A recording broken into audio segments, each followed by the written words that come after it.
ಆತ್ಮೀಯ ಪೋಷಕರೇ, 2025ರಲ್ಲಿ ನಡೆಯಬೇಕಿರುವ ನವೋದಯ ಪ್ರವೇಶ ಪರೀಕ್ಷೆಗೆ ಈಗಾಗಲೇ ಅರ್ಜಿಗಳನ್ನು ಆಹ್ವಾನಿಸಲಾಗಿದೆ.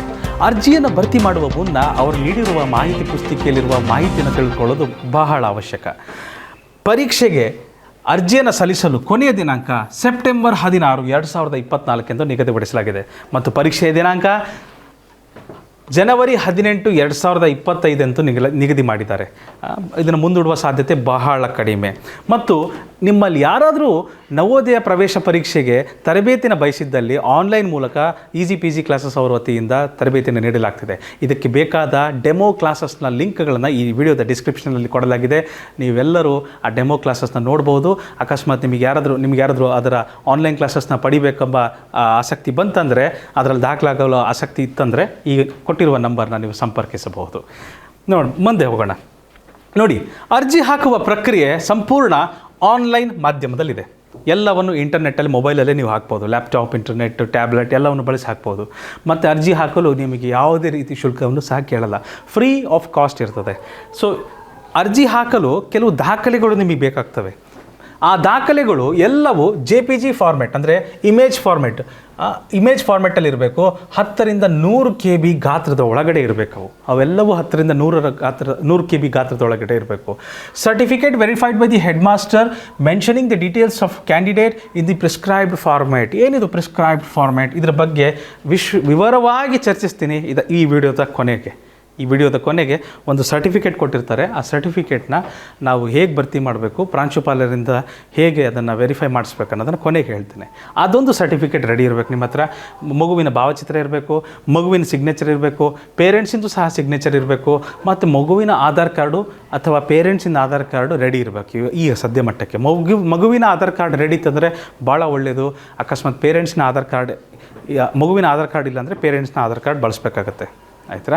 ಸೊ ತದನಂತರ ಯಾವ ರಾಜ್ಯದಲ್ಲಿ ಮಗು ಓದ್ತಾ ಇದೆ, ಯಾವ ಜಿಲ್ಲೆ, ಯಾವ ತಾಲೂಕು, ಮತ್ತು ಆಧಾರ್ ಕಾರ್ಡ್ ನಂಬರ್ ಏನು, ಪರ್ಮನೆಂಟ್ ಎಜುಕೇಷನ್ ನಂಬರ್ ಏನಿದೆ, ಅದನ್ನೆಲ್ಲದನ್ನು ಕೇಳ್ತಾರೆ ಅವರು. ಅದನ್ನೆಲ್ಲವನ್ನು ಅಲ್ಲಿ ನಾವು ಸೂಕ್ತವಾಗಿ ಕೊಡಬೇಕಾಗುತ್ತೆ. ನೀವು ಅಪ್ಲಿಕೇಶನ್ ಹಾಕುವ ಸಮಯಕ್ಕೆ ನಿಮಗೆ ತಕ್ಷಣಕ್ಕೆ ಬೇಕಾಗುವ ದಾಖಲೆ ಅಂದರೆ ಒಂದು ಫೋಟೋಗ್ರಾಫ್ ಇರಬೇಕು, ಸಿಗ್ನೇಚರ್ಸ್ ಇರಬೇಕು ಮಗುವಿಂದು ಮತ್ತು ಪೇರೆಂಟ್ಸಿಂದು. ಆಮೇಲೆ ಸರ್ಟಿಫಿಕೇಟ್ ಇರ್ತದಲ್ಲ, ಆ ಸರ್ಟಿಫಿಕೇಟ್ನ ಹೆಡ್ ಮಾಸ್ಟರ್ ವೆರಿಫೈ ಮಾಡಿರೋದು ಇರಬೇಕಾಗ್ತದೆ, ನಿಮ್ಮ ಜೊತೆಯಲ್ಲಿ ಕೈಯಲ್ಲಿ ಇರಬೇಕಾಗ್ತದೆ. ಅದ್ರ ಜೊತೆಗೆ ಆಧಾರ್ ಕಾರ್ಡಿಂದು ಸಹ ಇಮೇಜ್ ಫಾರ್ಮ್ಯಾಟಲ್ಲಿ ಇರಬೇಕಾಗ್ತದೆ. ಅದನ್ನು ಮುಂದೆ ಸ್ವಲ್ಪ ಚರ್ಚೆ ಮಾಡ್ತೀನಿ. ಅದ್ರ ಜೊತೆಗೆ NIOS ಅಲ್ಲಿ ಯಾರ್ಯಾರು ಮಕ್ಕಳು ಓದ್ತಾ ಇದ್ದಾರೆ ಅವರು ಸಹ ಯಾವ ಜಿಲ್ಲೆಯಲ್ಲಿ ಓದ್ತಾ ಇದ್ದಾರೆ ಆ ಜಿಲ್ಲೆಯ ಒಂದು ಬೋನಫೈಡ್ ರೆಸಿಡೆಂಟ್ ಸರ್ಟಿಫಿಕೇಟ್ನ ನೀವು ತಗೊಬೇಕಾಗ್ತದೆ. ಅದ್ರ ಜೊತೆಗೆ ಅವರಿಗೂ ಸಹ ಯಾವುದೇ ರೀತಿ ಶುಲ್ಕ ಇರೋದಿಲ್ಲ. ನಿಮಗೇನಾದರೂ ಅರ್ಜಿನ ಹಾಕಲು ತೊಂದರೆ ಆಯ್ತಂದರೆ ಪ್ರತಿ JNV, ಪ್ರತಿ ಜವಾಹರ್ ನವೋದಯ ವಿದ್ಯಾಲಯ, ಪ್ರತಿಯೊಂದು ಜಿಲ್ಲೆಗೂ ಒಂದು ಜವಾಹರ್ ನವೋದಯ ವಿದ್ಯಾಲಯ ಇರ್ತದೆ. ಆ ಜವಾಹರ್ ನವೋದಯ ವಿದ್ಯಾಲಯದಲ್ಲಿ ಅಲ್ಲೂ ಒಂದು ಸಹಾಯ ಕೇಂದ್ರವನ್ನು ಸ್ಥಾಪಿಸ್ತಿರ್ತಾರೆ. ಅಲ್ಲೂ ಸಹ ಸಹಾಯ ಕೇಂದ್ರ ಇರ್ತದೆ. ಅಲ್ಲಿ ಹೋಗ್ಬಿಟ್ಟು ನೀವು ಅಲ್ಲಿ ನಿಶ್ಶುಲ್ಕ, ಯಾವುದೇ ಶುಲ್ಕ ಕೊಡದೆ ಅರ್ಜಿಯನ್ನು ಹಾಕ್ಬೋದು. ಅರ್ಜಿ ಹಾಕೋಕೆ ಅಲ್ಲಿಗೆ ಹೋದಾಗ ಆಧಾರ್ ಕಾರ್ಡು ಮತ್ತು ಒಂದು ಸರ್ಟಿಫಿಕೇಟು, ವೆರಿಫಿಕೇಷನ್ ಸರ್ಟಿಫಿಕೇಟು, ಆಮೇಲೆ ಮಗುವಿನ ಫೋಟೋಗ್ರಾಫು, ಮಗುವಿನ ಸಿಗ್ನೇಚರು ಮತ್ತು ಪೇರೆಂಟ್ ಸಿಗ್ನೇಚರು ಮತ್ತು ನಿಮ್ಮ ಮೊಬೈಲ್ ಫೋನ್, ಇಷ್ಟನ್ನು ತಗೊಂಡು ಹೋದರೆ ಸಾಕು. ನೀವು ನವೋದಯ ವಿದ್ಯಾಲಯದಲ್ಲೂ ಸಹ ನೇರವಾಗಿ ಅರ್ಜಿನ ಹಾಕ್ಬೋದು. ಆದರೆ ಸೆಪ್ಟೆಂಬರ್ 16 ಒಳಗೆ ಇಷ್ಟು ಮಾಡಬೇಕಾಗ್ತದೆ. ಮೊಬೈಲ್ ನಂಬರ್ ತೊಗೊಂಡೋಗೋದು ಬಹಳ ಮುಖ್ಯ. ಯಾಕಂದರೆ ಅದಕ್ಕೆ OTP ಬರ್ತದೆ, ರಿಜಿಸ್ಟ್ರೇಷನ್ ನಂಬರು ಮತ್ತು ಪಾಸ್ವರ್ಡು ಎಲ್ಲವೂ SMS ಮೂಲಕ ನಿಮ್ಮ ಮೊಬೈಲಿಗೆ ಬರ್ತದೆ. ಆ ಕಾರಣಕ್ಕೆ ಅಲ್ಲಿ ಅರ್ಜಿ ಹಾಕಲು ಸುಲಭ ಆಗ್ತದೆ, ನೀವು ಮೊಬೈಲ್ ಸಹ ತಗೊಂಡು ಹೋದರೆ. ಸರಿನಾ? ಅದಾದ ನಂತರ ಕ್ಯಾಂಡಿಡೇಟ್ಸು ಎಲ್ಲಿ ಅಡ್ಮಿಷನ್ ತೊಗೊಬೋದು ಅಂದರೆ, ಎಲ್ಲಿ ಅರ್ಜಿ ಹಾಕ್ಬೋದು ಅಂದರೆ, 5ನೇ ತರಗತಿ ಮಕ್ಕಳು ಈಗ ಪ್ರಸ್ತುತ ಯಾವ ಜಿಲ್ಲೆಯಲ್ಲಿ ಓದ್ತಾ ಇದ್ದಾರೆ ಆ ಜಿಲ್ಲೆಯ ನವೋದಯ ವಿದ್ಯಾಲಯಕ್ಕೆ ಮಾತ್ರ ಅರ್ಜಿ ಹಾಕಬೇಕು. ಒಂದು ವೇಳೆ ಬೇರೆ ಕಡೆ ಅರ್ಜಿ ಹಾಕಿದ್ರೆ ಅದನ್ನು ವಜಾ ಮಾಡಿಬಿಡ್ತಾರೆ. ಅರ್ಜಿ ಹಾಕಬೇಕಾದ್ರೆ ಭಾಳ ಧ್ಯಾನ ವಹಿಸಬೇಕು. ಯಾಕಂದರೆ ನೀವು ಕೊಡೋ ಮಾಹಿತಿ ಎಲ್ಲವೂ ಸ್ಟೋರ್ ಆಗ್ತಾ ಇರುತ್ತೆ, ಆನ್ಲೈನಲ್ಲಿ ಕ್ಯಾಪ್ಚರ್ ಆಗ್ತಾ ಇರುತ್ತೆ. ಜೊತೆಗೆ ನೀವು ಎಚ್ಚರ ವಹಿಸಬೇಕಾಗ್ತದೆ. ಎಚ್ಚರ ವಹಿಸಲಿಲ್ಲ ಅಂದರೆ ಅವರು ಅದನ್ನೇ ಫೈನಲ್ ಅಂತ ತೊಗೊತಾರೆ. ಕೊನೆಗೆ ನೀವು ಸೆಲೆಕ್ಷನ್ ಆದರೂ ಸಹ ನಿಮ್ಮ ಅಡ್ಮಿಷನ್ ಕ್ಯಾನ್ಸಲ್ ಆಗ್ತದೆ. ಭಾಳಷ್ಟು ಮಕ್ಕಳಿಗೆ ಗೊಂದಲ ಆಗಿದೆ. ಕರೆಕ್ಷನ್ ವಿಂಡೋನೂ ಸಹ ಕೊಡ್ತಾರೆ. ಒಂದು ವೇಳೆ ತಪ್ಪಾಗಿ ಅರ್ಜಿ ಹಾಕಿಬಿಟ್ರೆ ಹೇಗೆ ಅಂತ ಕೆಲವರಿಗೆ ಭಯ ಇರ್ತದೆ. 2 ದಿನದ ಮಟ್ಟಿಗೆ ಅರ್ಜಿ ಪ್ರಕ್ರಿಯೆ ಮುಗಿದ 2 ದಿನದ ಮಟ್ಟಿಗೆ ಕರೆಕ್ಷನ್ ವಿಂಡೋನೂ ಸಹ ಕೊಟ್ಟಿರ್ತಾರೆ. ಕರೆಕ್ಷನ್ ವಿಂಡೋ ಅಂದರೆ ತಿದ್ದುಪಡಿ ಮಾಡಿಕೊಳ್ಳಲಿಕ್ಕೆ ಅವಕಾಶ ಇರ್ತದೆ. 2 ದಿನ ಮಟ್ಟಿಗೆ ಮಾತ್ರ ಇರ್ತದೆ.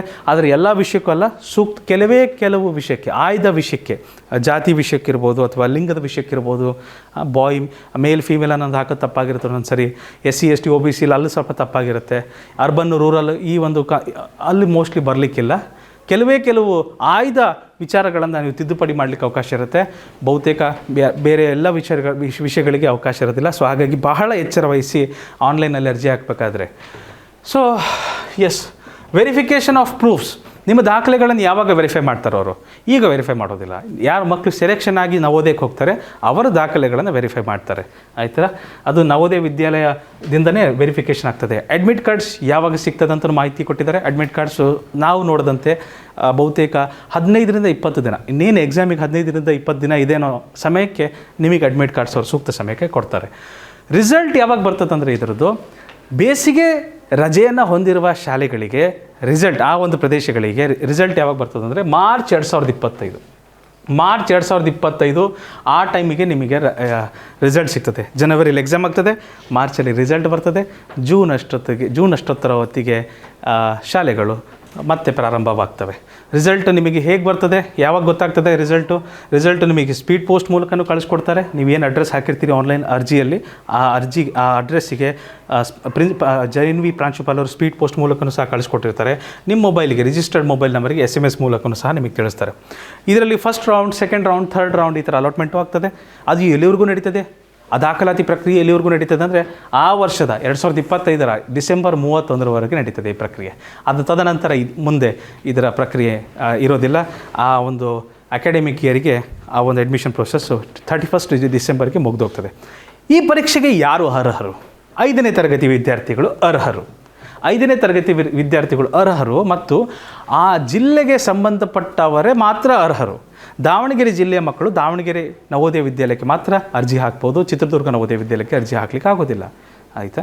ಯಾವ ಜಿಲ್ಲೆಯಲ್ಲಿ ನಿಮ್ಮ ಆಧಾರ್ ಕಾರ್ಡ್ ಅಡ್ರೆಸ್ ಇರ್ತದೆ ಆ ಜಿಲ್ಲೆಯ ನವೋದಯ ವಿದ್ಯಾಲಯಕ್ಕೆ ಮಾತ್ರ ಹಾಕ್ಬೋದು, ಅಥವಾ ಯಾವ ಜಿಲ್ಲೆಯಲ್ಲಿ ನಿಮ್ಮ ಪೇರೆಂಟ್ಸ್ನ ಆಧಾರ್ ಕಾರ್ಡ್ ಅಡ್ರೆಸ್ ಇರ್ತದೆ ಆ ಜಿಲ್ಲೆಯ ನವೋದಯ ವಿದ್ಯಾಲಯಕ್ಕೆ ಮಾತ್ರ ನೀವು ಅರ್ಜಿ ಹಾಕ್ಬೋದು, ಬೇರೆ ಜಿಲ್ಲೆಗೆ ಅರ್ಜಿ ಹಾಕಲಿಕ್ಕೆ ಆಗೋದಿಲ್ಲ.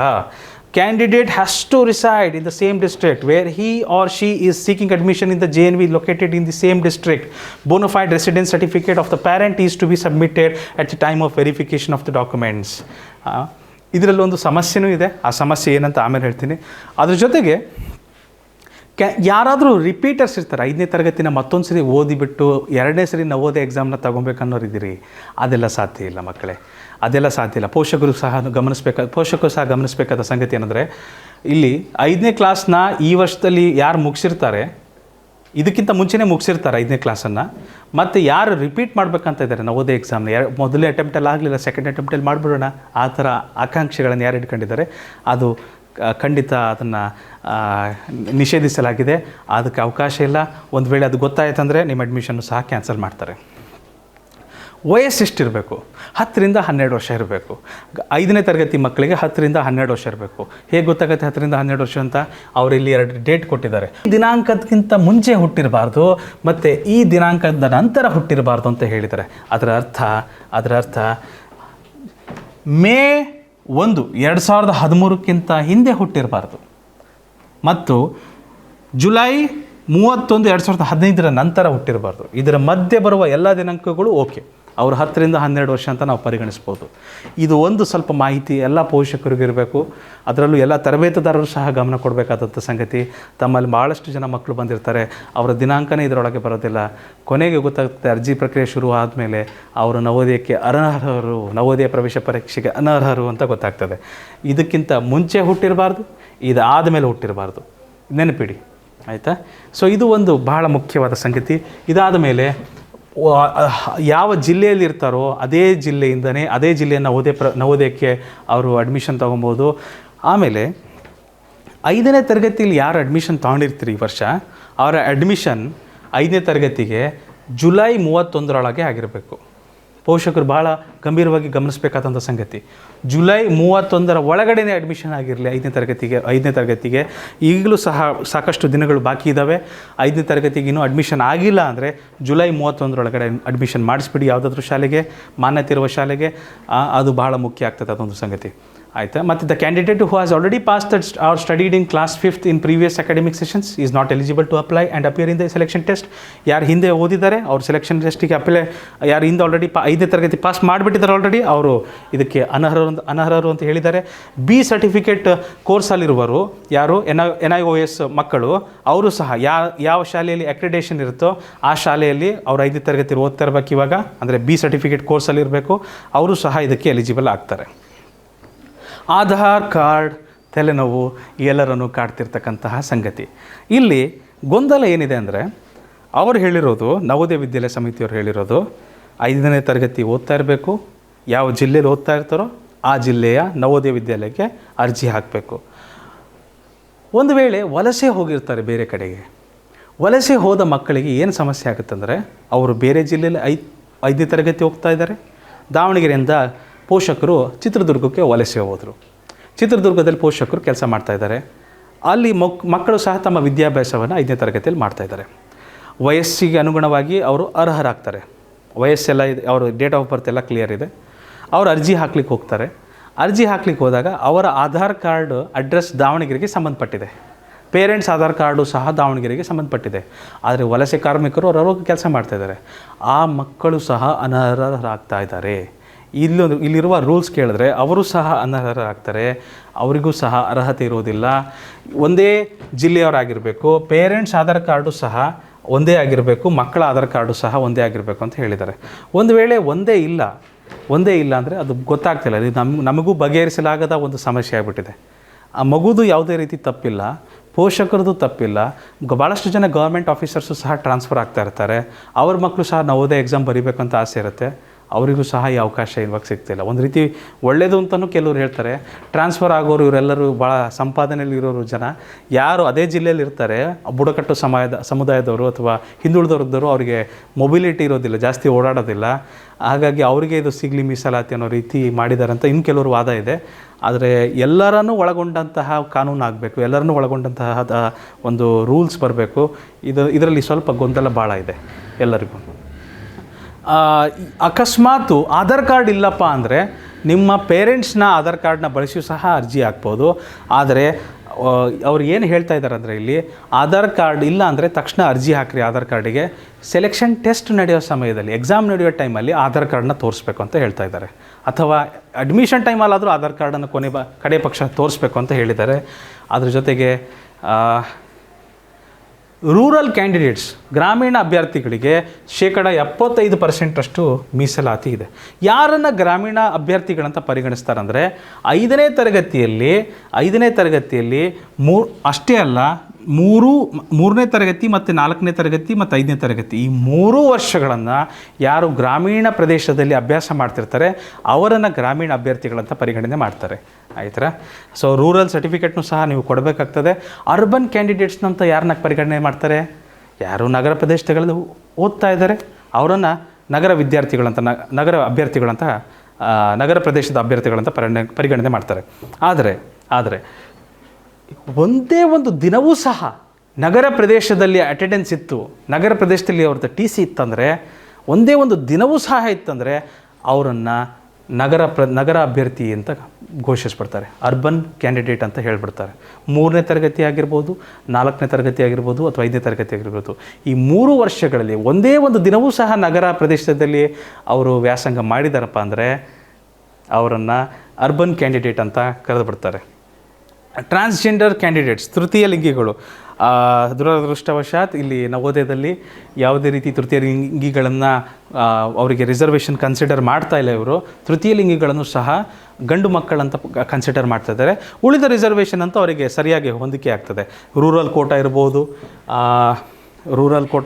ಅರ್ಬನ್ ಕೋಟಾ ಇರ್ಬೋದು, OBC SC ST Divyang Kota ಇವೆಲ್ಲ ಅನ್ವಯ ಆಗ್ತದೆ. ಆದರೆ ತೃತೀಯ ಲಿಂಗಿಗಳಂತ ಸಪ್ರೇಟ್ ಆಗಿಲ್ಲ, ಮೆನ್ಷನ್ ಮಾಡಿಲ್ಲ. ಅಕಸ್ಮಾತ್ ಯಾರಾದರೂ ತೃತೀಯ ಲಿಂಗಿಗಳು ಅಪ್ಲಿಕೇಶನ್ ಹಾಕ್ತಿದ್ದೀರಪ್ಪ ಅಂದರೆ ನೀವು ಸಹ ತೃತೀಯ ಲಿಂಗಿಗಳ ಕಾಲಮಲ್ಲಿ ಟಿಕ್ ಮಾರ್ಕ್ ಹಾಕಬೇಕು. ಅದೆಲ್ಲ ಹಾಕ್ಬೇಕಂತ ಹೇಳ್ತೀನಿ ಮುಂದೆ, ನಾನು ಅಲ್ಲಿ ಹಾಕಬೇಕಾಗ್ತದೆ. ಮೀಸಲಾತಿ ವಾರು ನೋಡೋದಾದರೆ ನಾವು ಇಲ್ಲಿ ಸುಮಾರು 75% ಅಂತೂ ಗ್ರಾಮೀಣ ಪ್ರದೇಶದ ವಿದ್ಯಾರ್ಥಿಗಳಿಗೆ ಮೀಸಲಾತಿ ಇಟ್ಟಿದ್ದಾರೆ. ಇನ್ನು 25% ಯಾರಿಗೆ ಹೋಗ್ತದೆ? ನಗರ ಪ್ರದೇಶದ ವಿದ್ಯಾರ್ಥಿಗಳಿಗೆ. ಮೆರಿಟ್ ಆಧಾರದ ಮೇಲೆ ಸೀಟ್ ಹಂಚಿಕೆ ಆಗ್ತದೆ.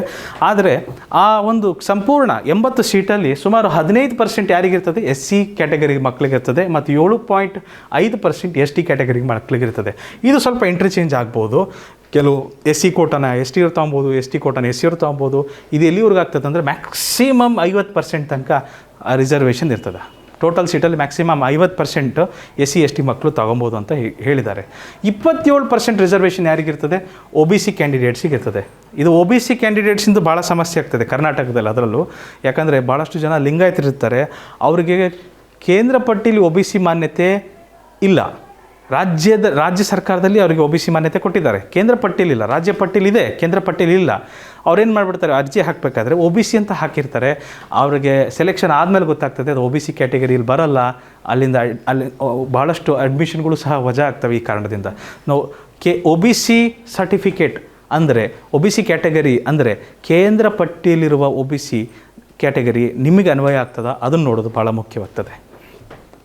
ನಂತರ ಹೆಣ್ಣು ಮಕ್ಕಳಿಗೆ ಸರಿಸುಮಾರು 33%ರಷ್ಟು ರಿಸರ್ವೇಷನನ್ನು ನವೋದಯ ವಿದ್ಯಾಲಯ ಸಮಿತಿ ನೀಡ್ತಾ ಇದೆ. ಸರಿಸುಮಾರು ಮೂರನೇ ಒಂದು ಭಾಗ ಹೆಣ್ಣು ಮಕ್ಕಳು ಇರ್ತಾರೆ ಇಲ್ಲಿ. ಮತ್ತು ರೂರಲ್ ಓಪನ್ ಸೀಟ್ಸ್ ಏನು ಉಳಿತವೆ ಅವನ್ನ ಬ್ಲಾಕ್ ವೈಸ್ ಗ್ರಾಮೀಣ ಜನಸಂಖ್ಯೆ, ಆ ಗ್ರಾಮದ ಜನಸಂಖ್ಯೆ ಆಧಾರವಾಗಿ ಅದನ್ನು ಹಂಚಲಾಗ್ತದೆ. ಯಾವ ಗ್ರಾಮದಲ್ಲಿ ಜಾಸ್ತಿ ಜನಸಂಖ್ಯೆ ಇರ್ತದೋ ಆ ಗ್ರಾಮಕ್ಕೆ ಸೀಟ್ಗಳನ್ನು ಹಂಚಿಕೆ ಮಾಡ್ತಾರೆ. ರೂರಲ್ ಪಾಪ್ಯುಲೇಷನ್ ವೈಸ್ ಅದನ್ನು ಡಿವೈಡ್ ಮಾಡ್ತಿದ್ದಾರೆ. ಮತ್ತು ಇದರಲ್ಲಿ ದಿವ್ಯಾಂಗ ಚಿಲ್ಡ್ರನ್ ಅಂದರೆ ಅಂಗವಿಕಲರಿಗೂ ಸಹ ಸಾಕಷ್ಟು ಮೀಸಲಾತಿ ಇದೆ. ಪರೀಕ್ಷೆ ಮತ್ತು ಪರೀಕ್ಷೆಯ ಪಠ್ಯಕ್ರಮ. ಸೊ ನೋಡಿರಿ, ಪರೀಕ್ಷೆಗೆ ಯಾವ ಸೆಂಟ್ರಲ್ಲಿ ಎಕ್ಸಾಮ್ ಬೀಳುತ್ತೆ ಅಂದರೆ, ಯಾವ ತಾಲೂಕು ಇರುತ್ತಲ್ಲ ನಿಮ್ಮ ಜಿಲ್ಲೆಯಲ್ಲಿ, ನಿಮ್ಮ ಊರು, ನೀವು ಯಾವ ತಾಲೂಕಿಗೆ ನೀವು ಸೇರ್ಪಡ್ತೀರಿ ಆ ಬ್ಲಾಕ್ ಸೆಂಟರ್ಗಳಲ್ಲಿ ಎಕ್ಸಾಮ್ಗಳು ನಡೀತವೆ. ತಾಲೂಕಲ್ಲಿ ಎಕ್ಸಾಮ್ ನಡೀತದೆ. ಅದು ನಿಮ್ಮ ಅಡ್ಮಿಟ್ ಕಾರ್ಡಲ್ಲಿ ಬಂದಿರುತ್ತೆ. ಆಧಾರ್ ಕಾರ್ಡನ್ನು ಮತ್ತು ಅಥವಾ residence certificate of the parent ಯಾವುದನ್ನು ಅಪ್ಲೋಡ್ ಮಾಡಿರ್ತೀರಿ ಎಕ್ಸಾಮ್ ಟೈಮಲ್ಲಿ, ಅದನ್ನು ನೀವು ತಗೊಂಡು ಹೋಗೋದು ಭಾಳ ಮುಖ್ಯ ಆಗಿರುತ್ತೆ ಮಕ್ಕಳೇ, ಭಾಳ ಮುಖ್ಯ ಆಗಿರ್ತದೆ. ಮತ್ತು ಏನಾದರೂ ಮಿಸ್ ಮ್ಯಾಚ್ ಇತ್ತು, ನಿಮ್ಮ ಫೋಟೋ ಮತ್ತು ನೀವು ತಗೊಂಡೋಗಿರೋ ID ಕಾರ್ಡಲ್ಲಿರೋ ಫೋಟೋ ಎರಡು ಮಿಸ್ ಮ್ಯಾಚ್ ಆಯ್ತಪ್ಪ ಅಂದರೆ ಶೀಘ್ರವೇ ನೀವು ಆ ಸಂಬಂಧಪಟ್ಟ ಆ ಜಿಲ್ಲೆಯ ಜವಾಹರ್ ನವೋದಯ ವಿದ್ಯಾಲಯ ಪ್ರಾಂಶುಪಾಲರನ್ನ ಕಾಣಬೇಕಾಗ್ತದೆ. ಇದಾದ ಮೇಲೆ ಮುಖ್ಯ ಸಂಗತಿ, ಯಾವ ಭಾಷೆಯಲ್ಲಿ ಎಕ್ಸಾಮನ್ನು ಬರಿಬೋದು. ಕರ್ನಾಟಕಕ್ಕೆ ಅನುಮತಿ ನೀಡಿರುವಂಥ ಭಾಷೆಗಳಂದರೆ ಹಿಂದಿ, ಇಂಗ್ಲೀಷ್, ಕನ್ನಡ, ತೆಲುಗು, ಮರಾಠಿ, ಉರ್ದು, ಮಲಯಾಳಂ ಮತ್ತು ತಮಿಳ್. ಇಷ್ಟು ಭಾಷೆಗಳಲ್ಲಿ ನವೋದಯ ಪ್ರವೇಶ ಪರೀಕ್ಷೆನ ಬರಿಬೋದು. ಬಹುತೇಕರು ನಮ್ಮಲ್ಲಿ ಉರ್ದು, ಕನ್ನಡ ಮತ್ತು ಇಂಗ್ಲೀಷ್ ಈ 3 ಭಾಷೆಯಲ್ಲಿ ಹೆಚ್ಚಾಗಿ ಬರೆಯೋ ವಿದ್ಯಾರ್ಥಿಗಳು ನಾನು ಕಂಡಿರೋದು. ಅಕಸ್ಮಾತ್ ಬೇರೆ ಭಾಷೆಯವರು ಇದ್ದೀರಾ ಅಂದರೆ ನೀವು ಇಲ್ಲಿ ನೋಡೇ ಅರ್ಥ ಮಾಡ್ಕೊಬೋದು. ಇದು ಭಾಳ ಮುಖ್ಯ ಆಗ್ತದೆ. ನೀವು ಇಂಗ್ಲೀಷ್ ಅಂತ ಹಾಕಿಬಿಟ್ಟು ಅರ್ಜಿಯಲ್ಲಿ ಇಂಗ್ಲೀಷ್ ಭಾಷೆಯಲ್ಲಿ ಇಂಗ್ಲೀಷ್ ಮಾಧ್ಯಮದಲ್ಲಿ ನೀವು ಎಕ್ಸಾಮ್ ಬರಿತೀರಿ ಅಂತ ಹಾಕಿಬಿಟ್ಟು ಕನ್ನಡದಲ್ಲಿ ಬಯಸೋಕ್ಕಾಗಲ್ಲ. ಪ್ರಶ್ನೆ ಪತ್ರಿಕೆ ಯಾವ ರೀತಿ ಮುದ್ರಣ ಆಗ್ತದಂದರೆ, ನೀವು ಯಾವ ಭಾಷೆನ ಆದುಕೊಂಡಿರ್ತೀರೋ ಅದೇ ಭಾಷೆಯಲ್ಲಿ ಮುದ್ರಣ ಆಗಿರುತ್ತೆ. ಕೆಲವ್ರು ಏನು ಅನ್ಕೊಂತಾರೆ ಅಂದರೆ, ನಾವು ಕನ್ನಡ ತೊಗೊಂಡಿರ್ತೀವಿ ಅಂದರೆ ಇಂಗ್ಲೀಷಲ್ಲೂ ಪ್ರಿಂಟ್ ಆಗಿರುತ್ತೆ ಅಂತ ಅಂದ್ಕೊಂಡಿರ್ತಾರೆ. ಅಥವಾ ಇಂಗ್ಲೀಷ್ ತೊಗೊಂಡಿರ್ತೀವಿ ಅಂದರೆ ಇಂಗ್ಲೀಷ್ ಪ್ರಿಂಟ್ ಆಗಿರುತ್ತೆ, ಇನ್ನೊಂದು ಪೇಜಲ್ಲಿ ಕನ್ನಡದಲ್ಲೂ ಪ್ರಿಂಟ್ ಆಗಿರುತ್ತೆ. ಇಲ್ಲ, ಬೈಲಿಂಗ್ವೆಲಲ್ಲಿ ಪ್ರಿಂಟ್ ಆಗೋದಿಲ್ಲ. ಎರಡೆರಡು ಭಾಷೆಯಲ್ಲಿ ಪ್ರಿಂಟ್ ಆಗೋದಿಲ್ಲ, ಏಕ ಭಾಷೆಯಲ್ಲಿ ಪ್ರಿಂಟ್ ಆಗ್ತದೆ. ಕನ್ನಡ ತೊಗೊಂಡ್ರೆ ಕನ್ನಡದಲ್ಲಿ ಸಂಪೂರ್ಣ ಪ್ರಶ್ನೆ ಪುಸ್ತಿಕೆ ಪ್ರಿಂಟ್ ಆಗಿರ್ತದೆ. ಇಂಗ್ಲೀಷ್ ತೊಗೊಂಡ್ರೆ ಸಂಪೂರ್ಣ ಇಂಗ್ಲೀಷಲ್ಲಿ ಪ್ರಶ್ನೆ ಪುಸ್ತಿಕೆ ಪ್ರಿಂಟ್ ಆಗಿರ್ತದೆ. ಸೊ ಹಾಗಾಗಿ ಜಾಗ್ರತೆ ವಹಿಸಿ, ಯಾವ ಭಾಷೆಯಲ್ಲಿ ನೀವು ತರಬೇತಿ ಪಡಿತಿದ್ದೀರಿ, ಯಾವ ಭಾಷೆಯಲ್ಲಿ ನೀವು ವ್ಯಾಸಂಗ ಮಾಡ್ತಿದ್ದೀರಿ, ಯಾವ ಭಾಷೆಯಲ್ಲಿ ನೀವು ಭಾಳ ಕಂಫರ್ಟೇಬಲ್ ಇದ್ದೀರಿ ಆ ಭಾಷೆನ ತಗೊಳ್ರಿ. ಒಂದು ಸರಿ ತಗೊಂಡ್ಮೇಲೆ ಅದಕ್ಕೆ ಬದಲಾವಣೆಗೆ ಅವಕಾಶ ಇಲ್ಲ. ಆಯ್ತಾ? ಸೊ ಅದಾದ ನಂತರ ಪರೀಕ್ಷೆಯಲ್ಲಿ ಯಾವ್ಯಾವ ರೀತಿ ವಿಭಾಗಗಳಿರ್ತವೆ. ಪರೀಕ್ಷೆಯಲ್ಲಿ 3 ವಿಭಾಗಗಳಿರ್ತವೆ. ಒಟ್ಟು 100 ಅಂಕಕ್ಕೆ ಪರೀಕ್ಷೆ ನಡೀತದೆ, 80 ಪ್ರಶ್ನೆಗಳಿರ್ತವೆ. 3 ವಿಭಾಗಗಳು ಯಾವಪ್ಪ ಅಂದರೆ ಮೆಂಟಲ್ ಎಬಿಲಿಟಿ ಟೆಸ್ಟ್ ಅಥವಾ ಕನ್ನಡದಲ್ಲಿ ಅದನ್ನು ಮಾನಸಿಕ ಸಾಮರ್ಥ್ಯ ವಿಭಾಗ ಅಂತ ಕರಿತೀವಿ. ಅರ್ಥಮೆಟಿಕ್ ಟೆಸ್ಟ್ ಅದನ್ನು ಗಣಿತ ವಿಭಾಗ ಅಂತ ಕರಿತೀವಿ. ಮೂರನೇದು ಲ್ಯಾಂಗ್ವೇಜ್ ಟೆಸ್ಟ್, ಅದನ್ನು ಭಾಷೆ ವಿಭಾಗ ಅಂತ ಕರಿತೀವಿ. ಸೊ ಮೆಂಟಲ್ ಎಬಿಲಿಟಿಲಿ 40 ಪ್ರಶ್ನೆ ಇರ್ತವೆ, ಅದಕ್ಕೆ 50 ಮಾರ್ಕ್ಸ್ ಇದೆ. ಅಂದರೆ ಹೇಗೆ, ಪ್ರತಿ ಪ್ರಶ್ನೆಗೆ 1/4 ಮಾರ್ಕ್ಸ್, 1.25 ಮಾರ್ಕ್ಸ್ ಕೊಟ್ಟಿರ್ತಾರೆ. ಸೊ 40 ಪ್ರಶ್ನೆಗೆ 50 ಮಾರ್ಕ್ಸ್, ಅದಕ್ಕೆ 60 ನಿಮಿಷ ಅಂತ ಹೇಳಿದ್ದಾರೆ. ಈ ರೀತಿ ನಿಮಿಷಗಳನ್ನೇನು ಬೇರೆ ಮಾಡಿರಲ್ಲ, 2 ತಾಸಿಗೆ ಡೈರೆಕ್ಟಾಗಿ ಕೊಡ್ತಾರೆ. 3 ಪೇಪರ್ ಕೊಡಲ್ಲ. ಇದು ಎಲ್ಲವನ್ನು ಒಟ್ಟುಕೊಂಡು ಕರೆಕ್ಟಾಗಿ ನಿಮಗೆ ಒಂದು ಪೇಪರೇ ಸಿಗುತ್ತೆ, ಸಂಪೂರ್ಣ ಒಂದು ಕಂಪ್ಲೀಟ್ ಕ್ವಶನ್ ಪೇಪರ್ ಬಂಡಲ್ ಸಿಗುತ್ತೆ. ಅದರಲ್ಲಿ 3 ಭಾಗ ಇರ್ತವೆ: mental ability, arithmetic test, language test. ಮಾನಸಿಕ ಸಾಮರ್ಥ್ಯ ವಿಭಾಗ, ಗಣಿತ ವಿಭಾಗ ಮತ್ತು ಭಾಷೆ ವಿಭಾಗ. ಗಣಿತ ವಿಭಾಗದಲ್ಲಿ 20 ಪ್ರಶ್ನೆ, 25 ಮಾರ್ಕ್ಸ್. ಭಾಷೆ ವಿಭಾಗದಲ್ಲಿ 20 ಪ್ರಶ್ನೆ ಮತ್ತು 25 ಮಾರ್ಕ್ಸ್ ಸಿಗಿರುತ್ತೆ. ಸೊ ಅದಕ್ಕೆ 30 ನಿಮಿಷ ಅಂತ ಹೇಳಿದ್ದಾರೆ. ಇದು ಹೆಚ್ಚು ಕಮ್ಮಿ ಆಗ್ತದೆ. ಪರೀಕ್ಷೆ ಬರೀಬೇಕಾದ್ರೆ ಗಣಿತ ಕಷ್ಟ ಆಗ್ತದೆ, ಸ್ವಲ್ಪ ಜಾಸ್ತಿ ಸಮಯ ತೊಗೊಬೋದು. ಮಾನಸಿಕ ಸಾಮರ್ಥ್ಯ ವಿಭಾಗ ಯಾರಿಗೆ ಈಸಿ ಆಗ್ತದೆ ಅವ್ರು ಸ್ವಲ್ಪ ಕಡಿಮೆ ಸಮಯದಲ್ಲೇ ಮುಗಿಸ್ಬೋದು. ಅದು ಮಗುವಿನ ಸಾಮರ್ಥ್ಯದ ಮೇಲೆ ನಿರ್ಧಾರ ಆಗ್ತದೆ. ಸಮಯ ಏನು ನಿರ್ದಿಷ್ಟ ಇಲ್ಲ, ಬಟ್ ಒಟ್ಟಾರೆ ಸಮಯ ವಿಭಾಗವಾರು ಈ ಥರ ಸಮಯ ನಿರ್ದಿಷ್ಟ ಇಲ್ಲ. ಒಟ್ಟಾರೆ ಸಮಯ ಅಂತೂ 2 ತಾಸು ಇದ್ದೇ ಇರುತ್ತದು. 2 ಗಂಟೆ ಒಳಗೆ ಮುಗಿಸ್ಲೇಬೇಕು ಅಂತ ಇದೆ. 2 ತಾಸು ಇರುತ್ತೆ, 120 ನಿಮಿಷಗಳ ತನಕ ಇರುತ್ತೆ. ಸರಿನಾ ಮಕ್ಕಳೇ? ಆಮೇಲೆ ದಿವ್ಯಾಂಗದವ್ರು ಯಾರು ಇರ್ತಾರೆ ಅವರಿಗೆ ಇನ್ನೂ 40 ನಿಮಿಷ ಎಕ್ಸ್ಟ್ರಾ ಸಿಗುತ್ತೆ ಅಂತ ಹೇಳಿದ್ದಾರೆ. ದಿವ್ಯಾಂಗದವರಿಗೆ ಇನ್ನೂ 40 ನಿಮಿಷ ಎಕ್ಸ್ಟ್ರಾ ಸಿಗುತ್ತೆ ಅಂತ ಹೇಳಿದ್ದಾರೆ. ಇವತ್ತಿನ ಒಂದು ಸೆಷನ್ನಲ್ಲಿ ನಾವು ಈ ಸಿಲೆಬಸ್ ಏನಿದೆ ಅನ್ನೋದು ನೋಡೋದು ಬೇಡ, ಅರ್ಜಿ ಪ್ರಕ್ರಿಯೆಗೆ ಹೋಗ್ಬಿಡೋಣ. ಸಿಲೆಬಸ್ ಬಗ್ಗೆ ನಾನು ಇನ್ನೊಂದು ವಿಡಿಯೋ ಮಾಡ್ತೀನಿ. ಅದರಲ್ಲಿ ಈ ವರ್ಷದ ಸಿಲೆಬಸ್ಸಲ್ಲಿ ಏನೇನು ಬದಲಾವಣೆ ಇದೆ, ಅದರಲ್ಲೂ ಮ್ಯಾಥಮೆಟಿಕ್ಸಲ್ಲಿ ಭಾಳ ಬದಲಾವಣೆ ಇದೆ. ಲ್ಯಾಂಗ್ವೇಜು ಮತ್ತು ಮೆಂಟಲ್ ಎಬಿಲಿಟಿಲಿ ಅಷ್ಟೇನು ಬದಲಾವಣೆ ಇಲ್ಲ. ಗಣಿತ ವಿಭಾಗದಲ್ಲಿ ಭಾಳಷ್ಟು ಬದಲಾವಣೆಗಳಾಗಿದ್ದಾವೆ. ಆ ಬದಲಾವಣೆಗಳು ಏನು ಅಂತ ನಾವು ನೋಡೋಣ ಮುಂದಿನ ಒಂದು ಇದರಲ್ಲಿ. ರೆಸಿಡೆನ್ಸ್ ಸರ್ಟಿಫಿಕೇಟ್ ಭಾಳ ಮುಖ್ಯ ಆಗ್ತದೆ. ಒಂದು ಆಧಾರ್ ಕಾರ್ಡ್ ಇರ್ಬೋದು, ಇಲ್ಲ ನಿಮ್ಮ ಪೇರೆಂಟ್ಸಿನ ಅಂದರೆ ಪೋಷಕರ ಆಧಾರ್ ಕಾರ್ಡ್ ಅದಾಗಿರ್ಬೋದು. ಅವೆರಡೂ ಇಲ್ಲಪ್ಪ ಅಂದರೆ ನಿವಾಸಿ ದೃಢೀಕರಣ ಪತ್ರ ಸರ್ಕಾರದವರೇ ಕೊಡ್ತಾ ಇರ್ತಾರೆ, ಅದನ್ನಾದರೂ ನೀವು ಸರಿಯಾಗಿ ಮಾಡಿಸಿಟ್ಕೊಂಡಿರಬೇಕು. ಅದರಲ್ಲಿ ನಿಮ್ಮ ಫೋಟೋನೂ ಸಹ ಇರಬೇಕು. ಆಯ್ತಾ? ಇದು NIOS ಕ್ಯಾಂಡಿಡೇಟಿಗೂ ಸಹ ಅಪ್ಲೈ ಆಗ್ತದೆ ರೆಸಿಡೆನ್ಸ್ ಸರ್ಟಿಫಿಕೇಟ್. ಇದು ವೆರಿಫಿಕೇಷನ್ ಸರ್ಟಿಫಿಕೇಟ್. ಇದು ನಾವು ಹಾಕುವ ಅರ್ಜಿ ಮುಖ್ಯ ಭಾಗಕ್ಕೆ ನಾವು ಇವಾಗ ಬರ್ತಾ ಇದ್ದೀವಿ.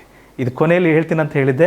ಪ್ರಾಂಶುಪಾಲರಿಂದ ದೃಢೀಕರಣಗೊಳ್ಳಬೇಕಾದಂತಹ ಅರ್ಜಿ ಇದನ್ನು ಸ್ವಲ್ಪ ದೊಡ್ಡದಾಗಿ ನೋಡೋಣ. ಈ ರೀತಿ ಇರ್ತದೆ. ಭಾಳಷ್ಟು ಸರ್ವೇ ಸಾಮಾನ್ಯವಾಗಿ ಮಾಡುವಂಥ ತಪ್ಪು ಅಂದರೆ ಈ ಮೊದಲ ಕಾಲಮಲ್ಲಿ ಏನು ತುಂಬಬೇಕು ಅನ್ನೋದೇ ಗೊತ್ತಿರಲ್ಲ. Certified that information given below are correct in respect of ಅಂತ ಇದೆ. ಇಲ್ಲಿ ನೇಮ್ ಆಫ್ ದ ಸ್ಟೂಡೆಂಟ್ ಅಂತ ಇದೆ, ಅದು ಇಲ್ಲಿ ಬರಬೇಕಿತ್ತು. ಕೊನೆಗೆ ಇಲ್ಲಿ ಜಾಗ ಇಲ್ಲ ಅಂತ ಅವ್ರು ಕೆಳಗೆ ಕೊಟ್ಟಿದ್ದಾರೆ. ಇಲ್ಲಿ ಏನು ಬರಬೇಕು ಅಂದರೆ ಮೊದಲಿಗೆ ಇಲ್ಲಿ ವಿದ್ಯಾರ್ಥಿಯ ಹೆಸರು ಬರಬೇಕು. ವಿದ್ಯಾರ್ಥಿಯ ಹೆಸರು ಬರಿಬೇಕು. ಅದಾದ ನಂತರ who is studying in class 5 ಇಲ್ಲಿ ಶಾಲೆ ಹೆಸರು ಬರಬೇಕು. ಶಾಲೆ ಹೆಸರು ಬರಬೇಕು. ಇಲ್ಲಿ ಅವರ ಫೋಟೋ ಹಾಕಬೇಕು. ಅವರ ಭಾವಚಿತ್ರನ ಹಾಕಿರ್ಬೇಕು. ಇಲ್ಲಿ ನೀವು ಭಾವಚಿತ್ರನ ಕರೆಕ್ಟಾಗಿ ಹಾಕಬೇಕು. ಆಯಿತಾ? ಅದಾದಮೇಲೆ ಪಾಸ್ಪೋರ್ಟ್ ಸೈಜ್ ಫೋಟೋನೇ ಹಾಕಿ. Name of the candidate in block letters ಅಂದರೆ ಕ್ಯಾಪಿಟಲ್ ಅಕ್ಷರಗಳಲ್ಲಿ. ಫಾರ್ ಎಕ್ಸಾಂಪಲ್ ಕ್ಯಾಂಡಿಡೇಟ್ ಹೆಸರು ಶ್ರೇಯಾ ಅಂತ ಇತ್ತು ಅಂದರೆ ಈ ರೀತಿ ಶ್ರೇಯಾ LP ಈ ರೀತಿ ಬ್ಲಾಕ್ ಲೆಟರ್ಸಲ್ಲೇ ಬರಿಬೇಕಾಗ್ತದೆ. ಬ್ಲಾಕ್ ಲೆಟರ್ಸ್ ಅಂದರೆ ಕ್ಯಾಪಿಟಲ್ ಲೆಟರ್ಸ್. ನನ್ನ ಒಂದು ಸಲಹೆ ಏನಪ್ಪ ಅಂದರೆ ಸಂಪೂರ್ಣ ಅರ್ಜಿಯನ್ನು ಬ್ಲಾಕ್ ಲೆಟರ್ಸಲ್ಲೇ ಬರೆದುಬಿಡಿ, ಕ್ಯಾಪಿಟಲ್ ಅಕ್ಷರಗಳಲ್ಲೇ ಬರೆದುಬಿಡಿ. 2-3 ಕಾಪಿ ತೊಗೊಳ್ರಿ. ಅರ್ಜಿ PDF ಎಲ್ಲ ಕಡೆ ಸಿಗ್ತದೆ. ಈವನ್ ಈ ವಿಡಿಯೋದ ಡಿಸ್ಕ್ರಿಪ್ಷನಲ್ಲೂ ಸಹ ಈ ಅರ್ಜಿಗೆ ಬೇಕಾದ ಈ ಅರ್ಜಿ ಡೌನ್ಲೋಡ್ ಮಾಡ್ಕೊಳ್ಳೋ ಲಿಂಕನ್ನು ಕೊಟ್ಟಿರ್ತೀನಿ. ಡೌನ್ಲೋಡ್ ಮಾಡ್ಕೊಳ್ಳಿ. 2-3 ಪ್ರಿಂಟ್ ತೊಗೊಳ್ಳಿ. 2-3 ಪ್ರಿಂಟ್ ತೊಗೊಂಡ್ಮೇಲೆ ಏನಾದ್ರು ತಪ್ಪಾಯ್ತಪ್ಪ ಅಂದರೆ ವೈಟ್ನರ್ ಹಾಕೋಕ್ಕೆ ಹೋಗಬೇಡಿ, ಇನ್ನೊಂದು ಹೊಸ ಅರ್ಜಿ ಬರೆದುಬಿಡಿ, ಸರಿಯಾಗಿ ಬರೆದುಬಿಡಿ. ಇದು ಪರಿಶೀಲನೆಗೆ, ದಾಖಲಾತಿ ಪರಿಶೀಲನೆ ವೇಳೆ ಇದು ಪರಿಶೀಲನೆಗೆ ಒಳಪಡದಂತಹ ಒಂದು ಮಾಹಿತಿ ಇಲ್ಲಿರ್ತದೆ. ಮತ್ತು ಇದನ್ನು ಅಪ್ಲೋಡು ಸಹ ಮಾಡಬೇಕಾದ ಕಾರಣಕ್ಕೆ ಚೆನ್ನಾಗಿ ನೀಟಾಗಿ ಬರೆದಿಟ್ಕೊಂಬಿಡಿ. ಫಾದರ್ಸ್ ನೇಮ್, ತಂದೆಯ ಹೆಸರು ಬರಿಬೇಕಿಲ್ಲಿ. ಇಲ್ಲಿ ತಂದೆಯ ಹೆಸರು. ತದನಂತರ ಇಲ್ಲಿ ಯಾರ ಹೆಸರು ಬರಿಬೇಕಾಗ್ತದೆ? ಮದರ್ಸ್ ನೇಮ್ ಅಂದರೆ ತಾಯಿಯ ಹೆಸರು. ಎಲ್ಲ ಕ್ಯಾಪಿಟಲ್ ಅಕ್ಷರಗಳಲ್ಲಿ ಬರೆದುಬಿಡ್ರಿ. ಕ್ಯಾಪಿಟಲ್ ಅಕ್ಷರಗಳಲ್ಲಿ. ನೇಮ್ ಆಫ್ ದ ಗಾರ್ಡಿಯನ್, ಯಾರಾದರೂ ಮತ್ತೆ ಪೋಷಕರಿದ್ದಾರ, ಅಜ್ಜ ಅಜ್ಜಿ, ಅವ್ರ ಹೆಸರು ಮಾವ, ಅತ್ತೆ, ಅಣ್ಣ ಅವ್ರಿದ್ರಪ್ಪ ಅಂದರೆ ಅವ್ರ ಹೆಸರನ್ನು ಬರಿಬೋದು ನೀವು. ಅವ್ರ ಹೆಸರು ಬರೆದುಬಿಟ್ಟು ಫಾರ್ ಎಕ್ಸಾಂಪಲ್ ಸಂಗಪ್ಪ ಅಂತ ಬರೆದಿದ್ದಾರೆ, ಅಜ್ಜ ಇದ್ದಾರೆ, ಸಂಗಪ್ಪ ಅಂತ ಬರೆದುಬಿಟ್ಟು ಮುಂದೇನು ಬರಿಬೇಕು ಅಂದರೆ ಗ್ರ್ಯಾಂಡ್ ಫಾದರ್.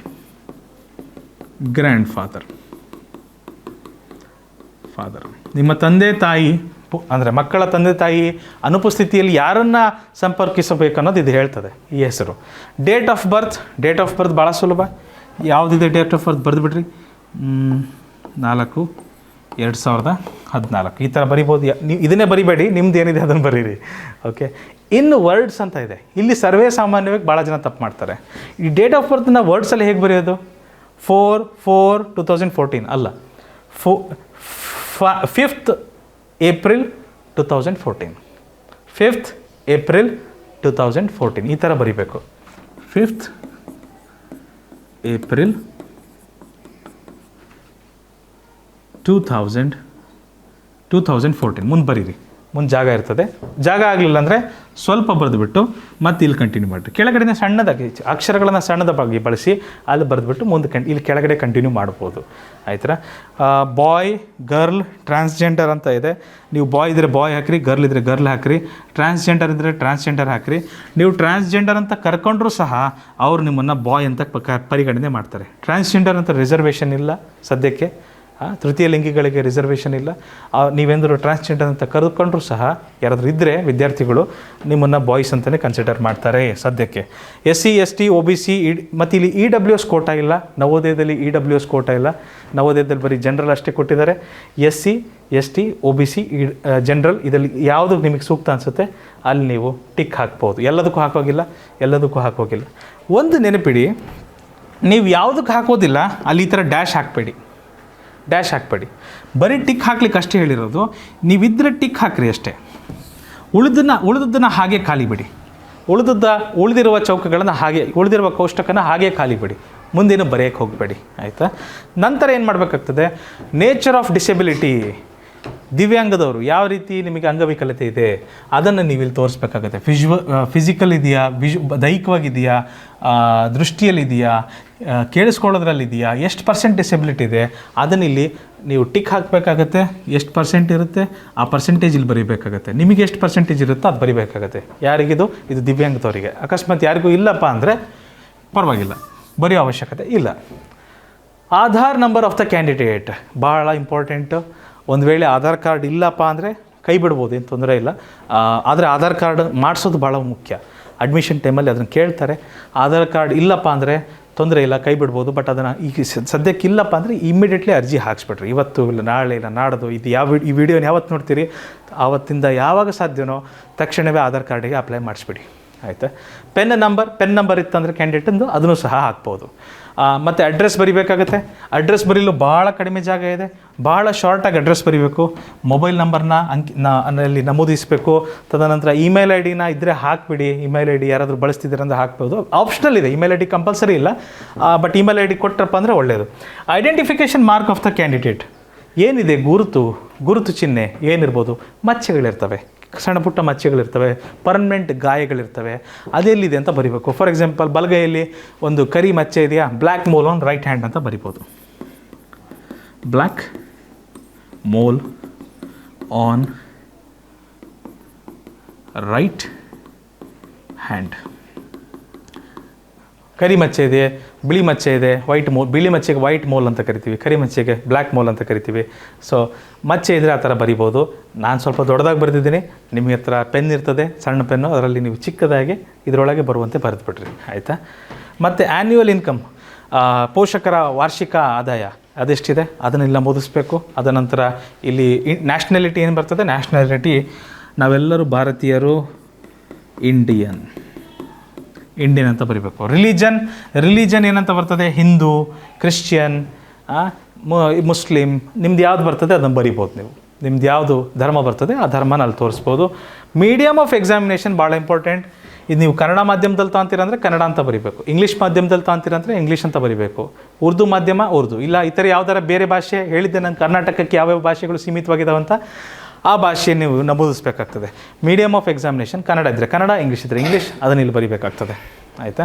ಇದಾದ ಮೇಲೆ ಬರೋದು ಈ ವಿಷಯಕ್ಕೆ 3ನೇ ತರಗತಿ, 4ನೇ ತರಗತಿ ಮತ್ತು 5ನೇ ತರಗತಿ ಎಲ್ಲೆಲ್ಲಿ ಓದಿದ್ದು ಅಂತ, ಎಲ್ಲೆಲ್ಲಿ ಯಾವ್ಯಾವ ಜಿಲ್ಲೆಯಲ್ಲಿ ಯಾವ್ಯಾವ ಜಾಗದಲ್ಲಿ ಓದಿದ್ದು ಅಂತ.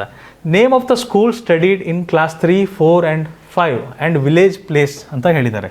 ಶಾಲೆ ಹೆಸರು ಮತ್ತು ಊರು ಅದನ್ನು ಇಲ್ಲಿ ನಮೂದಿಸಬೇಕು. ಶಾಲೆ ಹೆಸರು ಊರು ಇಷ್ಟು ಬರಿಬೇಕಾಗ್ತದೆ. ಶಾಲೆ ಇರೋದು ಅರ್ಬನ್ ಅಲ್ಲ, ರೂರಲ್ ಅಲ್ಲ. ಅಕಸ್ಮಾತ್ ಗ್ರಾಮೀಣ ಇದ್ದರೆ ರೂರಲ್ ಅಂತ ಬರಿತೀರಿ, ಅರ್ಬನ್ ಇತ್ತಂದರೆ ಅರ್ಬನ್ ಅಂತ ಬರಿತೀರಿ, ನಗರ ಇತ್ತಂದರೆ ಅರ್ಬನ್ ಅಂತ ಬರಿತೀರಿ. ಇದನ್ನೇ ಸಹ ಇಲ್ಲೂ ಮುಂದುವರಿಸ್ತೀರಿ 5ನೇ ತರಗತಿಗೂ. Month and year of joining, ಯಾವ ತಿಂಗಳು ಯಾವ ವರ್ಷ ಸೇರ್ತೀರಿ. ಸಹಜವಾಗಿ ಇದು ಜೂನ್ ಇರ್ತದೆ, ಜೂನ್ ಇಲ್ಲಿಂದ ಶುರು ಮಾಡಬೇಕಾಗ್ತದೆ. ಇದು ಜೂನ್ ಅಂತ ಬರೆದ್ರೆ ಜೂನ್ 2024, ಇದು ಜೂನ್ 2023, ಇದು 2022 ಬರ್ತದೆ. ಇದು ಜೂನ್ ಇಲ್ಲ ಅಂದರೆ ಬೇರೆ ತಿಂಗಳಿತ್ತಂದರೆ ನಿಮ್ಮ ಪ್ರಾಂಶುಪಾಲರಿಗೆ ಕೇಳಾದರೂ ಬರಿಬೋದು, ಏನು ತಪ್ಪೇನಿಲ್ಲ. ಆಯಿತಾ? ಆದರೆ ಇದು ಜುಲೈ 31 ದಾಟಬಾರ್ದು. 5ನೇ ತರಗತಿ ಜುಲೈ 31 ದಾಟಬಾರ್ದು. ಆಗಸ್ಟ್ 2024 ಅಂತ ಬರಿಬಾರ್ದು. ಯಾಕಂದರೆ ಜುಲೈ 31 ಅಡ್ಮಿಷನ್ ಆಗಿರಬೇಕು ಅಂತ ಹೇಳಿದ್ದಾರೆ. ಆ ಕಾರಣಕ್ಕೆ ಜೂನ್ ಅಥವಾ ಜುಲೈ ತನಕ ಹೋಗ್ಬೋದು, ಆಗಸ್ಟ್ ತನಕ ಹೋಗಬೇಡ್ರಿ. Month and year of passing ಸಹಜವಾಗಿ ಇದು ಏಪ್ರಿಲ್ ಇರ್ತದೆ. ಏಪ್ರಿಲ್ 2023, ಏಪ್ರಿಲ್ 2024, ಇದು ಏಪ್ರಿಲ್ ಇನ್ನೂ ಪಾಸ್ ಆಗಿಲ್ಲ, ಇದನ್ನು ಖಾಲಿ ಬಿಡ್ಬೋದು. 5th ಇನ್ನೂ ಪಾಸ್ ಆಗಿಲ್ಲ, ಅಕಸ್ಮಾತ್ ಯಾವಾಗ ಮುಗಿಯುತ್ತೆ ಅನ್ನೋದಾದರೆ ಏಪ್ರಿಲ್ ಕಂಪಲ್ಸರಿ ಬರೀಲೇಬೇಕನ್ನೋದಾದರೆ ಏಪ್ರಿಲ್ 2025ಕ್ಕೆ month and year of passing ಅಂತ ಬರಿಬೋದು. ಇಲ್ಲಾಂದರೆ ಸ್ವಲ್ಪ ಗೊಂದಲ ಇತ್ತಂದರೆ ನಿಮ್ಮ ಪ್ರಾಂಶುಪಾಲರನ್ನು ಸಹ ಇದನ್ನು ಕೇಳಿ ಬರಿಬೋದು ನೀವು. ಆಯ್ತಾ? ನೇಮ್ ಆಫ್ ದ ಬ್ಲಾಕ್, ಯಾವ ತಾಲೂಕಲ್ಲಿ ಯಾವ ಬ್ಲಾಕಲ್ಲಿ ಬರ್ತಾಯಿದೆ ಆ ಶಾಲೆ, ಯಾವ ಎಜುಕೇಷನ್ ಬ್ಲಾಕಲ್ಲಿ ಬರ್ತಾಯಿದೆ ಅದನ್ನು ಬರೀಬೇಕಾಗತ್ತೆ ಮಕ್ಕಳೇ, ಪೋಷಕರು ಮತ್ತು ಮಕ್ಕಳು. ನೇಮ್ ಆಫ್ ದ ಡಿಸ್ಟ್ರಿಕ್ಟ್, ಯಾವ ಜಿಲ್ಲೆ, ಆ ಶಾಲೆ ಯಾವ ಜಿಲ್ಲೆಯಲ್ಲಿದೆ, ಆ ಶಾಲೆ ಯಾವ ಜಿಲ್ಲೆಯಲ್ಲಿದೆ, ಆ ಶಾಲೆ ಯಾವ ಜಿಲ್ಲೆಯಲ್ಲಿದೆ. ಒಂದೇ ಜಿಲ್ಲೆ ಇದೆ ಅಂದರೆ ಒಂದೇ ಜಿಲ್ಲೆಯನ್ನು 3 ಸರಿ ಬರೀಬೇಕು. ಬೇರೆ ಬೇರೆ ಜಿಲ್ಲೆ ಇದೆ ಅಂದರೆ ಬೇರೆ ಬೇರೆ ಜಿಲ್ಲೆನ ಬರೀತಾರೆ, ತೊಂದರೆ ಇಲ್ಲ. ನೇಮ್ ಆಫ್ ದ ಸ್ಟೇಟ್, ಯಾವ ರಾಜ್ಯ, ಆ ಶಾಲೆ ಯಾವ ರಾಜ್ಯಕ್ಕೆ ಸಂಬಂಧಪಡ್ತದೆ. ಬಹುತೇಕ ಒಂದೇ ರಾಜ್ಯದಲ್ಲಿ ಓದಿರ್ತಾರೆ, ಕೆಲವು ಮಕ್ಕಳು ಬೇರೆ ಬೇರೆ ರಾಜ್ಯಗಳದ್ದು ಓದ್ತಾರೆ. ಇದೆಲ್ಲ ಆದಮೇಲೆ ಸಿಗ್ನೇಚರ್ ಆಫ್ ದ ಕ್ಯಾಂಡಿಡೇಟ್, ವಿದ್ಯಾರ್ಥಿಯ ಸಹಿ ಈ ಬಾಕ್ಸ್ ಒಳಗಡೆನೇ ಮಾಡಿರಿ. ಆದಷ್ಟು ಈ ಬಾಕ್ಸಿಂದ ಹೊರಗೆ ಹೋಗ್ಬೇಡ್ರಿ. ಸಿಗ್ನೇಚರ್ ಆಫ್ ದ ಪೇರೆಂಟ್, ಪೋಷಕರ ಸಹಿ, ಇಲ್ಲಿ ಪೋಷಕರ ಸಹಿ, ಇಲ್ಲಿ ಅವರು ಸಹ ಬಾಕ್ಸ್ ಒಳಗೆ ಸೈನ್ ಮಾಡಬೇಕಾಗುತ್ತೆ. ಸರಿನಾ? ಇದೆಲ್ಲವಾದಮೇಲೆ signature of the headmaster with seal ಸಹಿತ ಇಲ್ಲೊಂದು ಸಿಗ್ನೇಚರ್ ಮಾಡಿಸ್ಬೇಕಾಗೋದು. ಆಯಿತಾ? ಇನ್ನೂ ಒಂದು ಏನಿದೆ ಅಂದರೆ ಮಾಹಿತಿ, ಇಲ್ಲಿ ಪಾಸ್ಪೋರ್ಟ್ ಸೈಜ್ ಫೋಟೋ ಹಾಕಿದ್ಮೇಲೆ ಹೆಡ್ ಮಾಸ್ಟರ್ ಹತ್ರ ಒಂದು ಸೀಲ್ ಹಾಕ್ಸಿರಿ. ಇಲ್ಲದು ಆ ಸೀಲ್ ಹೇಗೆ ಬರಬೇಕಂದ್ರೆ ಅರ್ಧ ಹೊರಗೆ ಬರಬೇಕು, ಅರ್ಧ ಒಳಗೆ ಬರಬೇಕು. ಈ ರೀತಿ ಸೀಲ್ ಹಾಕ್ಸಿರಿ. ಮತ್ತು ಕೊನೆಗೂ ಸಹ ಎಲ್ಲ ಆದಮೇಲೆ ಸಿಗ್ನೇಚರ್ ಆಫ್ ಹೆಡ್ ಮಾಸ್ಟರ್ ಅಂತ ಇದೆ ವಿತ್ ಸೀಲು, ಅಲ್ಲೂ ಸಹ ಸಿಗ್ನೇಚರ್ ಹೆಡ್ ಮಾಸ್ಟರ್ದು ಸೀಲ್ ಇರಬೇಕು ಮತ್ತು ಒಂದು ಸೈನ್ ಇರಬೇಕು. ಇಷ್ಟ ಆಯ್ತಪ್ಪ ಅಂದರೆ ನಿಮ್ಮ ಅರ್ಜಿ ಪೂರ್ಣ ಆಗ್ತದೆ. ಅರ್ಜಿಗೆ ಹಾಕಲಿಕ್ಕೆ ಬೇಕಾದ ಮಾಹಿತಿನೆಲ್ಲ ಕೊಟ್ಟಿದ್ದೀವಿ. ಆನ್ಲೈನಲ್ಲಿ ಹೇಗೆ ಅರ್ಜಿ ಹಾಕಬೇಕು ಮತ್ತು ಇದರ ಪಠ್ಯಕ್ರಮದಲ್ಲಿ ಏನೇನು ಬದಲಾವಣೆ ಇದೆ ಅದರ ವೀಡಿಯೋಗಳನ್ನು ಮುಂಬರುವ ವೀಡಿಯೋಗಳನ್ನು ತಿಳಿಸ್ತೀನಿ. ಸೊ ಅಕಸ್ಮಾತ್ ಯಾರಾದರೂ ಆನ್ಲೈನ್ ಕ್ಲಾಸಸ್ ಬೇಕು ಅನ್ನೋರಿದ್ದರೆ ಈ ನಂಬರಿಗೆ ಸಂಪರ್ಕಿಸ್ಬೋದು. ಅವರು ನಿಮಗೆಲ್ಲ ಮಾಹಿತಿ ಕೊಡ್ತಾರೆ. ಡೆಮೋ ಕ್ಲಾಸಸ್ನ ಈ ವಿಡಿಯೋದ ಡಿಸ್ಕ್ರಿಪ್ಷನಲ್ಲೆಲ್ಲ ಹಾಕಿದ್ದೀನಿ. ಡೆಮೋ ಕ್ಲಾಸ್ ನೋಡಿ ನಿಮಗೇನಾದರೂ ಉಪಯೋಗ ಇದೆ ಅನ್ನಿಸೋದಾದರೆ, ಕಲಿಕೆ ಆಗ್ತಿದೆ ಅನ್ನೋದಾದರೆ ಈ ನಂಬರ್ಗೆ ಸಂಪರ್ಕಿಸ್ರಿ. ಅವ್ರು ನಿಮ್ಮ ಹತ್ರ ಮಾತಾಡ್ತಾರೆ. ಸೊ ಇಷ್ಟನ್ನು ಹೇಳ್ತಾ ಇವತ್ತಿನ ಒಂದು ಸೆಷನ್ನ ಮುಗಿಸ್ತಿದ್ದೀವಿ. ಎಲ್ಲರಿಗೂ ಸೂಕ್ತ ಮಾಹಿತಿ ಸಿಕ್ಕಿದೆ ಅಂತ ಅಂದ್ಕೊತೀನಿ. ಏನಾದರೂ ಡೌಟ್ ಇತ್ತಂದರೆ ಕಮೆಂಟ್ ಸೆಕ್ಷನಲ್ಲಿ ತಿಳಿಸಿ. ಸಾಧ್ಯವಾದಷ್ಟು ನಾನು ಅಲ್ಲೇ ನಿಮಗೂ ರಿಪ್ಲೈ ಕೊಡಲಿಕ್ಕೆ ಇಷ್ಟಪಡ್ತೀನಿ. ಧನ್ಯವಾದಗಳು.